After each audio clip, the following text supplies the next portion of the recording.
been 1 full year since starting therapy for my postpartum depression, and when I say that it has actually changed my life, I'm literally not exaggerating. I am a completely different person than I was when I finally sought help for what I was dealing with. And although we talk about a ton of things in there, there are snippets, there are just like nuggets of gold that stand out to me that I think can apply to anybody, whether you're struggling with postpartum depression or you're in that postpartum transitional period, or you're not postpartum at all. Like literally some of these things that I carry with me every day, these tools, could apply to my husband in there. And we can all agree that he has no idea what postpartum depression feels like. Also, it is late March and it is snowing outside heavily here in Maine. But anyway, I'm going to share one today, and if this resonates with anyone, I'm happy to share more. But it's as simple as the fact that two things can be true at the same time. We call it holding two things up at the same time. For example, this one is very personal to me, but I can have fought for my baby for 3 years through infertility, IUIs, IVF, the whole shindig, and be grateful and so incredibly overwhelmed with gratitude and love for her that she is here,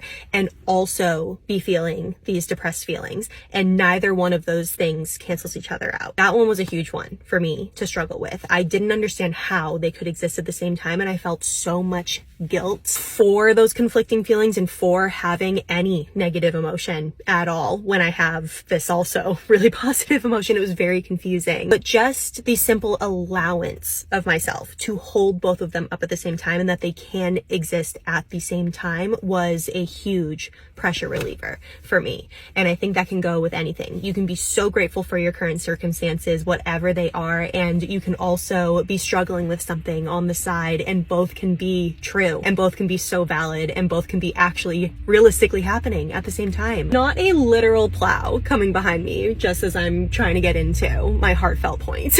So Maine coded right now. But anyway, if you needed to hear that today, I hope it helped, and I hope it relieved any pressure, any unneeded pressure that you're putting on yourself right now.